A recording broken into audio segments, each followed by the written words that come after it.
parem kui arvas Aavo Pekri. Laskevüksus praegu hoiab taset 50%, aga kindlasti on veel pikk tee minna. Tüüpilised vead laskeoskus, ehk siis rikutakse ajalimiiti, ei mahuta ajalimiiti ja tuleb tabamused pole. Ehk lahingvarustuses laskmisega ajalise piiranguga kaitseliitlased ei ole lihtsalt veel harjunud või ei ole piisavalt harjutanud. Oleme näinud probleeme salvevahetusel, et salvevahetused venivad liiga pikaks ja ikkagi stabiilsed laskeasendid lahingvarustuses. Põhimõtteliselt tuleb lasta lahingvarustustes. Laskepäevadel lasta lahingvarustustes.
Liigun!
Kontrollitud.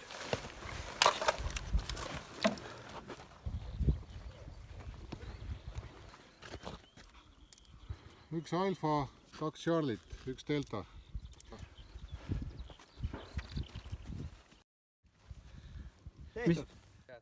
Põhimõtteliselt malevkonna rekord on käes, ma arvan, punktide osas. Aega saaks ju veel kiiremaks, kui salvevahetus oleks parem. Jaa, täitsa võimalik. Kõik salved olid teistpidi. Alati siis taas.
kaks.